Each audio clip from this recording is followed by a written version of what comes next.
Hi, I'm Bran, and I love the Sandy B Christmas movies. That's tough there.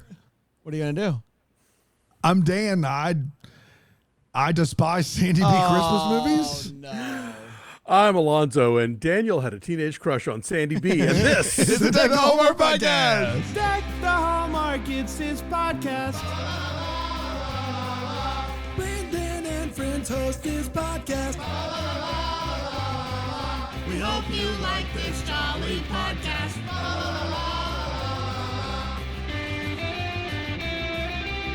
Well. I mean, me and a lot of other people. I mean, I wasn't alone there.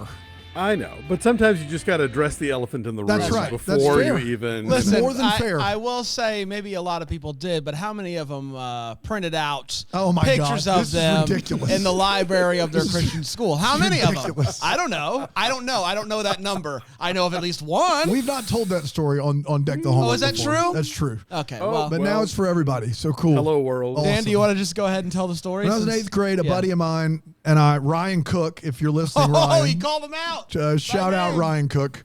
We decided to print out a picture, above board picture.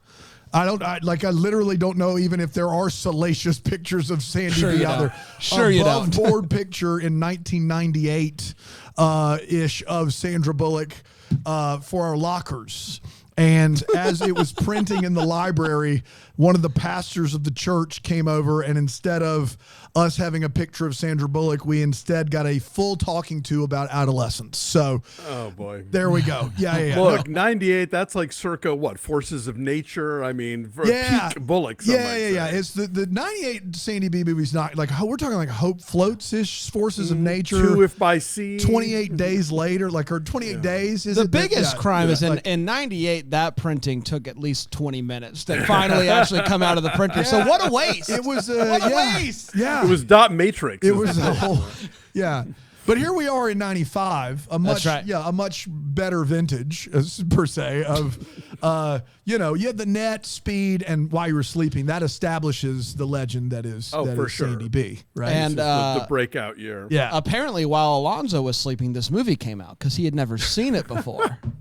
it's really good. Thank you. Just really good. Nice. Yeah. Well, have you been sitting that all week? I or- sat on it for a whole week. I wrote it down. No, I actually came up with that right now. I'm pretty proud of it. Pretty proud of it. Yeah.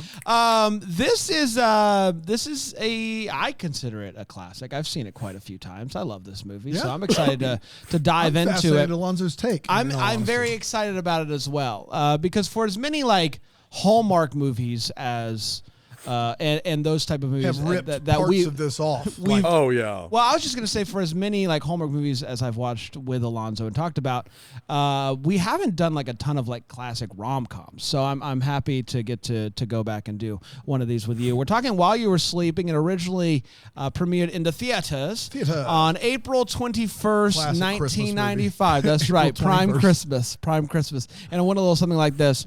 Sandy B, her name's Lucy. If you want to call her Lucy, that's fine. It's Sandy B.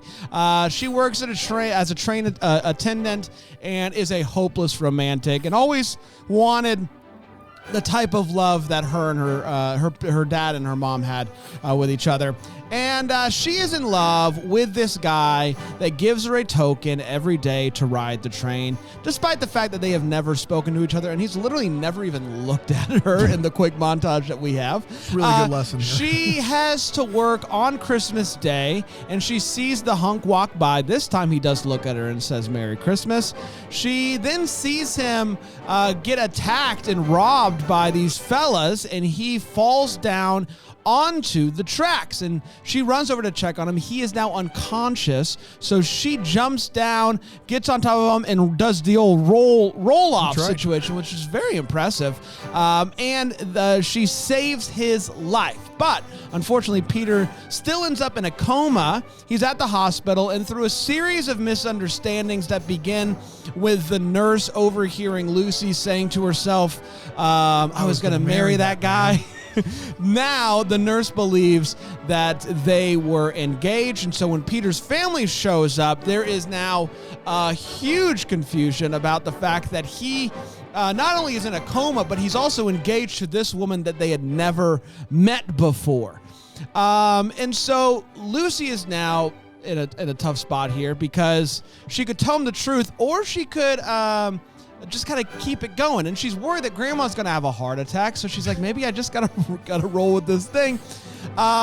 She goes in and she's talking to Peter one night, and Grandpa overhears her and now knows the truth. And he goes up to her and is basically just kind of like, maybe let's roll with it. Let's just see what happens. Let's just see what happens. It'll be a fun experiment. So she is now hanging out with this family and is obviously having a hard time with the fact that she's lying, but she's also kind of falling in love with this family. It's this family that she's always wanted, and they're so kind and they're so joyful, and it's something that she has wanted for a very long time. Jack is Peter's brother, and he shows up and is quickly quite suspicious of Lucy and her story, the fact that his brother is engaged to this woman that he's never met. Despite this, he can't help but be drawn to her. For whatever reason. Maybe it's her sincerity. Maybe it's her charm. Maybe it's because she looks like someone that you just want to print out a picture of and put it in your locker. Whatever the case may be, he finds himself to be quite taken by this woman who is engaged to be with his brother. So, tough spot here. The tension is rising, though, as Lucy is awkwardly navigating being a part of this family and these dinners and holiday celebrations and all this stuff. Also having this friction with Jack and the who's it, what's it's, will they, won't they, all that good stuff. So Peter finally does come to, and he wakes up and he scans and he sees his family. He's so happy to see him. And then he gets to Lucy's face and he's like, who are you? And the family is like, it's your fiance. And he's like, I'm engaged? And it's at this point that the family's now like, oh, great, he's out of the coma, but he clearly has amnesia. He doesn't remember his fiance. And Peter's having a hard time with this because he remembers literally everything else about his life. He remembers very specific details, but he has no idea who Lucy is. And so Peter wants to kind of change his life. He feels like he's been given a new leash on life. And a lease or a leash? Leash. You don't. That's the difference. New leash, though, it's longer. It's one of those leashes that expands. I think this is actually a joke in a Muppet movie. Oh, but really? No, it's lease. Okay, It's lease. sounds like it would be. Great. That animal on a leash over there. I love that.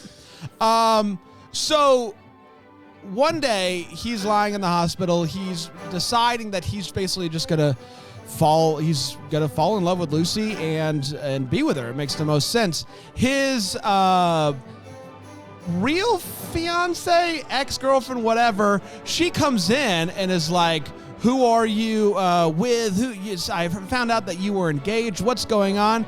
And he's like, I'm a new man. I have a new leash and lease on life. The film comes to a conclusion with the two of them deciding, I guess we're going to get married in the hospital. Why put things off? And so the Jack is standing there. He's clearly having a tough time with this because he's clearly into her.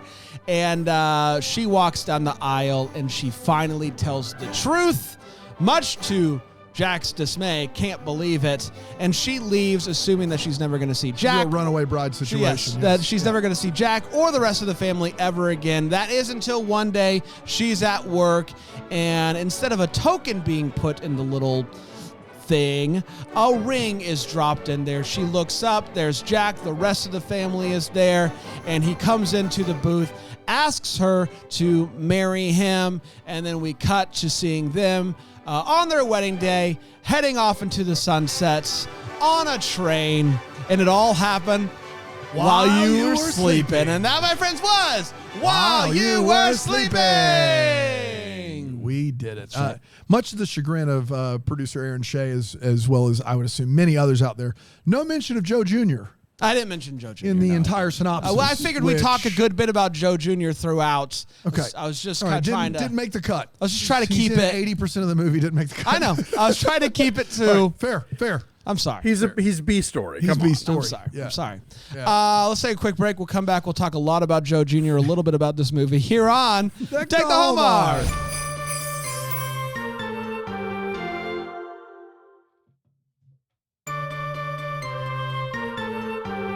Hello, everybody. Welcome back. Happy Monday. Hopefully you're doing well. We're talking about the Sandy B classic from 1995, While You Were Sleeping. As mentioned, Alonso's never seen this movie. This is unbelievable. And so I'm going to kick it to him for his hot take, his thoughts on this revelation of a movie. Alonso? Well, it's funny. When you mentioned the date that it premiered, I realized why I never saw it, because in late April of 1995, I was putting on my first film festival. There it is. As the guy running the USA Film Festival in Dallas. So I was elsewhere You were while watching I a was lot of working. independent film that month. Well, I mean, like by that point, I was just literally putting on the Wow. event, and so like I would. That's a go home and solid collapse. pass. I think I get it. I think I'm entitled on that one. So for years I've always heard that, this movie's really charming, and that, this is the movie that really kind of helped launch Sandy B as we know her and all this stuff. And I just had never gotten around to it. And so I finally sat down and watched this week. And apologies to the people in the chat who love this movie, but I think it kind of had to be there in the mid 90s. I don't think this movie has aged very well. I was kind of shocked at how sort of hacky and sitcom-y it was, and how it wasn't. It just all feels kind of forced. And sorry, I know. Look, hello at Deck the Hallmark. You can. Don't throw it I'm going to give out your email address, Alonso. I'm going to give it out. We gotta give we gotta get We you have a to Deck get the Hallmark Alonso email a Deck just the for this. We're just for capped the hate out mail. without paying more money. If someone would like to pay us, He can take over Brian's. That's basically a spam folder at this point. So Anyway, sorry. I went into this really excited to see it and thinking like, oh, finally I'm going to close this loop and see this movie that I've heard such great things about. And I'm sure if I'd seen it in 1995, I would have been really charmed by it. But watching it now is just sort of like, this doesn't really work, unfortunately. But I mean, yes, absolutely. I'm realizing now what a Rosetta Stone it is for so many Hallmark movies. Yes. Like there is no Very Merry Mix-Up without While You Were Sleeping. But yeah, didn't love it. Apologies. the only thing, Alonso, that didn't work was you in 1995, because you didn't see this gem of a movie. You didn't see it. I also didn't see it in 1995 because I was 3. I saw it much later in life, and it worked for me then, and it worked for me right now this week when we watched it. I love this movie. I think that not only is it charming and the two leads have chemistry, like it is clear that they want to kiss each other immediately. I also found this movie to be hilarious, and I was offended on every minute or so whenever a zinger of a line came in to find out that the two writers of this movie, two partners, they took a long time to get this movie to finally come out and be made, and then after this, they didn't write another movie. And if these two guys can't get jobs, what's the rest of us have? I always thought, man, Dan, if we really put our minds to it, maybe we could do something. If the two guys that wrote While We Were Sleeping can't get work, then there's no hope for us, Dan. So while I love this movie, it was also disheartening because a very funny movie with very funny screenwriters, they never worked again. And I'm crushed by that because I found this movie hilarious. Dan? Yeah, I'm realizing to add to the diss list topic pile is 1990s rom-coms. I think That'd be a good one. Because you've got Pretty Woman in 90, Runaway Bride in 99, and then you've got Sleepless in Seattle, you've got Mail. Like, you could make a really quality top 10 just in 1990 that would be quite an argument for everyone involved. And you could extend it in either direction, but I think that the rom-com was in such a heyday in the 1990s. It wasn't When Harry Met Sally, 89. I feel like from When Harry Met Sally to Runaway Bride was just like an era of these movies, and there was always one or two heavy hitters a year that came out. And I tell you that, When Harry Met Sally notwithstanding, I tell you that to say, I probably like this one more than the rest of them. Wow. I has nothing to do with Sandy B. Has nothing to do with the woman in your locker. I definitely never got to my locker. It got thrown away, That's unfortunately. That's a shame. Waste of paper. Yeah, waste of paper and printer paper back then. I don't even want to talk about it. Oh, my gosh. I will say I like it definitely more than the two Tom Hanks, Meg Ryan movies of that era. Definitely. I like this more. This is very light. I'm not here for this Joe versus the volcano erasure. That wasn't in that era, the 89 to 99. Wasn't Joe versus the volcano before then? That's true. You're right. It was 80, yeah, right? because you're right. No, that's their first one. I was talking about in that window, the 90s window. I think this movie's better than those two movies, especially like You've Got Mail. It always feels really like it just gets it's over 2 hours long, and it just feels like it gets really weighed down by the end of it. Do you agree with this, Alonso? What he's saying? I'm not the biggest fan of You've Got Mail or Seattle either. There you go. So, okay. Well, yeah, so sure, why not? yeah, I have this movie better than those two movies, and yeah, say what you want. Sandra Bullock is an absolute delight. She is so charming in this movie. She's amazing in this movie. Everything she does works completely. Bill Pullman and her have amazing chemistry, but really, the extended family cast it's just an embarrassment of riches who all get to deliver one-liners. This thing comes in at like close to 90 minutes. It is ridiculous.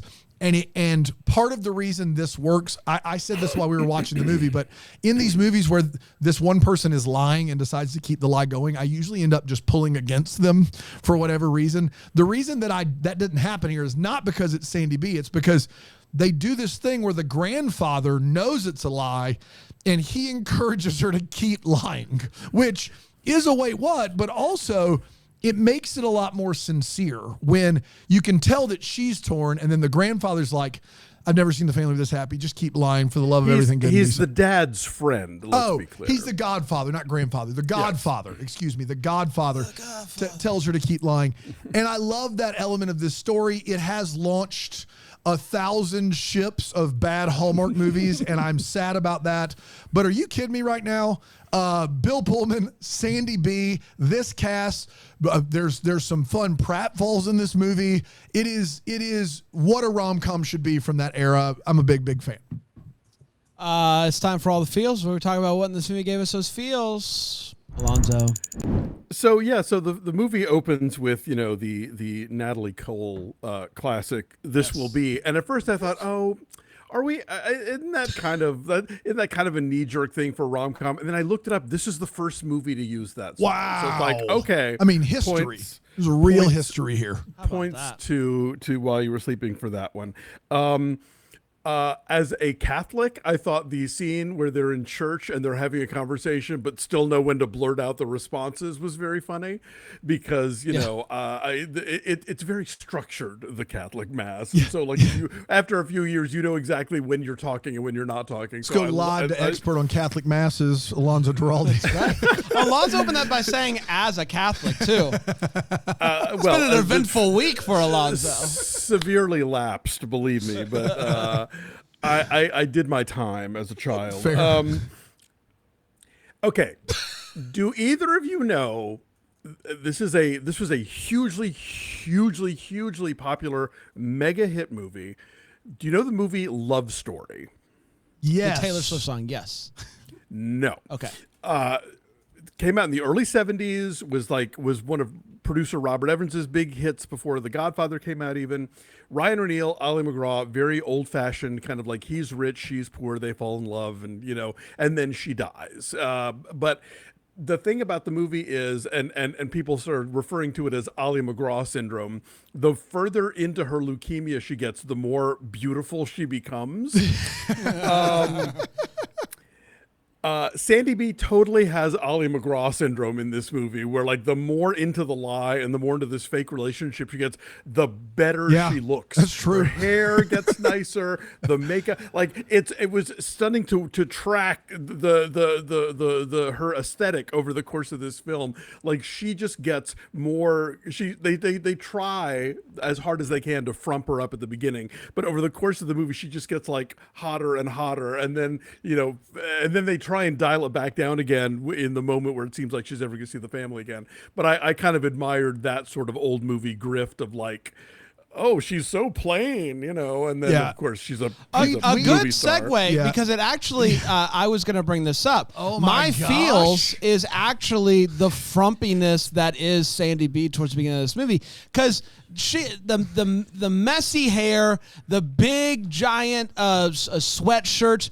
What's happening there that I've seen 1,000 Hallmark movies now is everybody in these Hallmark movies is just shooting for Sandy B messiness, and they're never going to be able to achieve it. Nobody plays the messy look better than Sandy B. She was pulling it off. Still look like it's crazy that she still looks amazing. They do try to frump her up in this movie. It's a fool's errand. Yeah, everybody was trying. Ridiculous. And I mean, like, it's a thing, we see it all the time. I mean, they did it to Sandy B previously in a movie that nobody saw called Love Potion Number 9. Oh yeah, Tate Donovan. That's right. Yes, where she goes from being like nerdy scientist to like ravishing woman. They do try to make her a nerdy scientist in that movie, which is hysterical. Yeah, it's the old let's put glasses on Rachel Lee Cook. That's thing, right. You know? Yes, Oh, she's so she walks down the plain. stairs. But Yeah. everybody's trying it. Everybody nowadays on the Hallmark, they're trying to be Sandy B, and nobody can do it. That's all I'm saying. So I got feels. I got feels from that. It's hard to commit to the bit there. And then the dinner conversation really made me laugh a lot. Again, you're right. Great deep bench of character actors here. But when everybody's having these conversations that are sort of like half pivoting on what the other, so like the mom keeps talking about how creamy the mashed potatoes are, and they're talking about like Spain and whether people Caesar are tall. Romero. Yeah, exactly. Like, and that made me laugh because that is such a dinner table with people over the age of 65. Yes. Where it's just like one non sequitur after another being bandied about, and maybe they're going to dovetail them, maybe they're not, and so like there were a lot of moments like that along the way that I think that worked. I just overall was not. The family did a great job of making you believe that they were a family. They were a family that spent a lot of time together, and so kudos to them for that.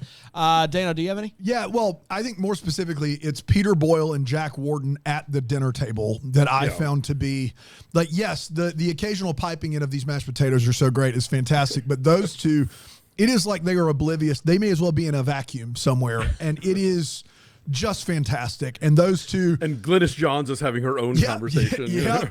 But Peter Boyle just getting to be just riff and do one-liners and do zingers all movie is fantastic. Jack Warden, who normally plays kind of a creepy villain kind of guy in these 90s movies.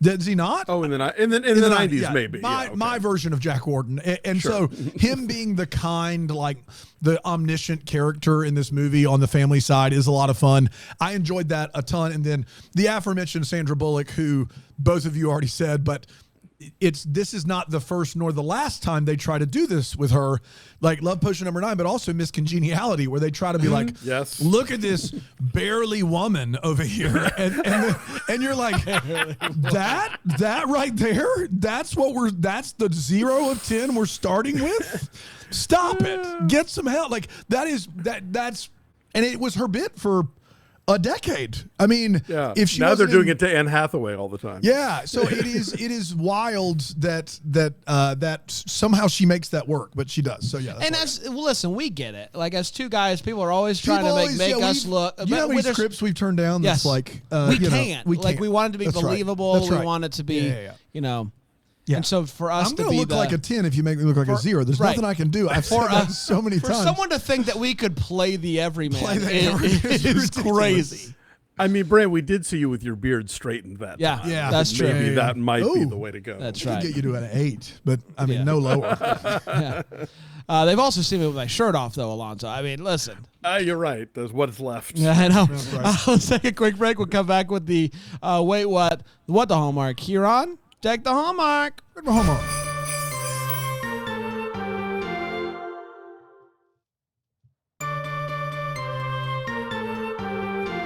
Welcome back, everybody. We're talking While You Were Sleeping, 1995. It's Monday. It's Christmas movies that Alonso's never reviewed in this type of way, and so it's going to be fun. It's fun. Let's get to the Wait What Is, where we talk about what in this movie made us go, wait, what? Alonso. So the Peter Gallagher character, Peter, is presented as like sort of your classic, like awful yuppie, like, the white carpeted apartment with the vases and the everything all sort of sleek and personality free in the high rise. The pajamas. The pajamas. By the vases. The camel hair coat and all that stuff. And yet he takes public transportation every day. And that That's one of mine. What a guy. Dude's in a three-piece suit every day catching the Chicago train. Yeah, Which you think he's in a car. He's got a driver. That's what you think. Absolutely, yeah. This guy does not strike me as an L user. There is no way, even with the magic that is Sandy B, that cat and that Christmas tree have shared an apartment. No. Didn't even think about that. Absolutely not. And then also there is no way that Peter Gallagher is related to the rest of that family. That's another one of mine. Like Bill Pullman, sure. Peter Gallagher, no. Somewhere there's a milkman with intense eyebrows. That's out right. there, because there's no way. Yeah, Peter Gallagher looks nothing like the other seven. Like it's crazy that they thought Peter Gallagher and Bill Pullman as brothers. It's crazy. Yeah. No, I mean, it is a genetic jambalaya that I can't begin to. I saw genetic jambalaya. Oh my God! Acoustic. You sets. never knew what style they were going to play next. And then they said, "Get out of here! Get out of here! We're going ska." That's right. Yeah. It's amazing. That's it. I only have a couple. Listen, you talked about this movie not aging well, and I don't know what you're talking about. Aside from Joe Jr. one specific scene, the mistletoe bit. Listen, we've talked about how let's stop doing mistletoe many times on this show. But if we're going to do it, let's not do it this way, where a family encourages Jack and Lucy to kiss because they're under the mistletoe. Mind you, she is engaged to Peter, who's in a coma. That's right. And they're like, you gotta do it. You gotta do it. No, you don't. Whoa, you guys are weird. A weird family that is. That's right. For you to be like, kiss your brother's fiance. It'll be awesome. It won't be awesome. It's weird. It's great for the movie. Yeah. Great. Got to see them kiss. And then is it the young daughter? Yeah, the young daughter's like, well, yes. Oh, look, mistletoe. Like, come on. Right. Start this. It's crazy. And then I got a kick out of, we talked about how great her boss is and how he's just kind of like always outside This as a guy boss. runs a train company, and he is always just outside in the freezing cold in Chicago. That's where I hang out. That's where the hot dogs are. That's right. There's nothing you can do. But I love that the people that work at the train station all get together on New Year's Eve with the train station boss. Yeah. Like, boy, isn't that like a pretty picture? So sweet, so nice. There's no way these train station employees are all like, let's invite the boss to New Year's Eve with us. What I wrote down was, you know how those union workers taking tokens at the train station all day always have holiday parties with the executives of the train company? Well, wait, isn't the woman who shares the booth with her the daughter of the boss? I didn't know that. Did I fuse that somehow? That would make it better. That would make it better. But I did not catch that at all. I thought it was their house that she goes to go to the party, but maybe I missed it. There you go. I know it was definitely her that was throwing the party, I thought, but you could be right. Yeah. We'll go with that. Yeah. And then I got nothing. Aside from mistletoe. Well, Dano? There's one big one we have to talk about. She is, Sandy B is going through Peter Gallagher's wallet to find information. And in his wallet, we find a series of wallet-sized photos of him in different poses. So you mean to tell me in his... I'm like, man, how'd they get my wallet? Dude, his own wallet. I got Peter Gallagher pictures. This guy in his own wallet has, and I'm going to lowball it, half a dozen pictures of just himself in various poses, like tennis racket or like whatever. What? Why? Well, either because we didn't have phones yet in 1995, so that was you had to bring your own, or they came with a wallet. Because Peter Gallagher is, let's face That's it, true. a show. Yeah, That's true. But He's a why would wallet you model. Carry around, Yes. I No, mean, they're the attorney. pictures that came with the wallet. Is what he's you're saying. the pictures that He's came a with the wallet model. Yeah. That would be wild if right. you had a place for pictures, which nobody does in their wallet anymore, and all of them were just you. Well, it'd be like it's like scanning through somebody's phone, but you'd get to like after the first 6, you're like, okay, don't look at that other picture. That's right. It's all selfies. That's not that's for other occasions. Yeah. This new doorman should be fired on the spot. He should be gone. He should be reported to whatever doorman agency there is to he's like, hey, I'm new here. You can't just walk in. And he's like, don't worry, I'm friends with her. And the doorman basically is like, okay. Like, what's your job even? If you are that easily convinced and new you're in town. brand new, you're just not good at your job. I don't know what to tell you. Also, Should I put out an album called Brand New? ooh, brand new. I don't really know what to do with it. I just had the That's thought. good. Yeah. Or a cereal. Because I miss, yeah, that's not bad. good too. stuff, I yeah. mistook what you said. I thought you said brand, and then I realized what you said, and then I had to stop. That's the whole thing. Good. That's good. I'm glad we had the talk. Here's the thing. The movie doesn't happen without this nurse, but this nurse also should be fired. I don't even. This nurse from across the room hears fiance. Here's Sandy B say, I was gonna marry that man. Doesn't look for a ring. Doesn't ask for confirmation. Takes it upon herself To tell the family. to tell everyone that is her his fiance, and it is. Like, if you just do your job as a nurse and not get involved in the family side of it, then the movie is over. We just roll the credits. This is her fault. It's her fault, but it does pay off big when she passes out at the end and he really does propose. That was really, really funny. And then lastly, I did forget that this whole movie takes place in 1 week, and that is crazy. It kind of is madcap and fun, but the fact that this movie basically takes place from Christmas Eve or Christmas Day to New Year's Day is wild, even by the 1990s rom-com standard. So that's where Hallmark gets all their crazy timelines from. So there's that. It's time for What the Hallmarks, where we wonder what could have been. Maybe have some clarity on any questions that we still have. Alonso, what are you still wondering about? A couple things like I want to know how long Peter's commitment to turning over a new leaf lasts, or if that's like by the time he leaves the hospital, like whatever. I want to know if Joe Jr. really gets to dig into his nascent shoe fetish that he clearly has. But my big amongst question, others. yes, that's true. Yeah, get in line. But my big question now, the brand brings it up because I didn't know. Like, why did these guys never write another movie? Yeah, isn't that crazy? That's the ultimate one here. Apparently, they were partners for 12 years. They were working odd jobs trying to get this movie sold. And they originally had the girl fall and be in a coma, and the guy pretending, and then they realized that was creepy, and so they switched it.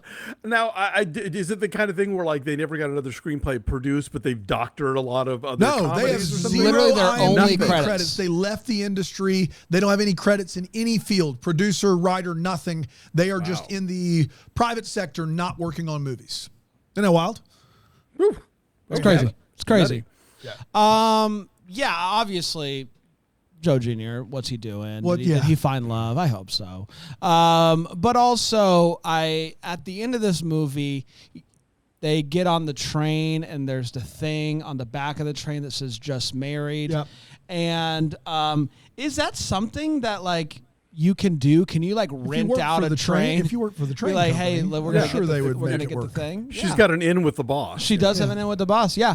Or were other people on that train and they're just kind of like, oh, they just got married. This is exciting. Or was it a fully rented out? Because they already had the thing on the back, which makes me think that this was a rented out train. The logistics, train. It seems like train or subway is one of those things that you can't really goof with. You can't be like, hey, let's wait with it. So I get there. I'm sure that it's just they would have to time it perfectly if it wasn't an extra train. Right. That's right. They had to make it an extra train. I would think so. They had to make it an extra train. I would think And so. they're going to O'Hare so they can then go to Florence, I guess. Yes, they That's got all right. their bags on there. Yes. So there's just it's functional. So It's that way they don't functional. have a car at the It's airport. functional and they're not usage. paying for parking. It really is. It's really they thought it through. They did. Dano? Yeah, I'm fascinated at the next family get together after they get back from their where do you really go? Like for a week she lied, and then once that week was over, she was engaged, from what I understand, that same winter. And then they're going to come back from Italy, and the first time everybody gets together as a family, is it awkward? Is it weird? What are they? They just keep rolling like normal. And that's one. And then my other one was, my understanding is that I guess the studio did not have a lot of confidence in this movie. They released it April 21st, and that seems like not when you would release this movie at all. And so I want to know what went into that, because it used to be, it's not really the case anymore. And Alonso, you can correct me at any point, but you would dump a lot of movies you didn't have any confidence in January and February, and then like August and September. But April, I don't even know what, like April of 95, why would this movie that's clearly a holiday movie at the very least, why is it coming out in almost May? Well, yeah, I mean, I think at this point in the life of cinema, Memorial Day was like the kickoff to summer movies, and so this was sort of like a spring thing. And on the one hand, I could see where they wouldn't necessarily think of it. This is a Christmas movie because it's there, it's in the background, but it's not necessarily like, they work through it. It's as much a New Year's movie as it's a Christmas movie. Also, like Hollywood Pictures was this weird division of Disney that didn't quite take off, and most of their movies weren't very good. Like the joke around town was, if you see the Sphinx, it stinks.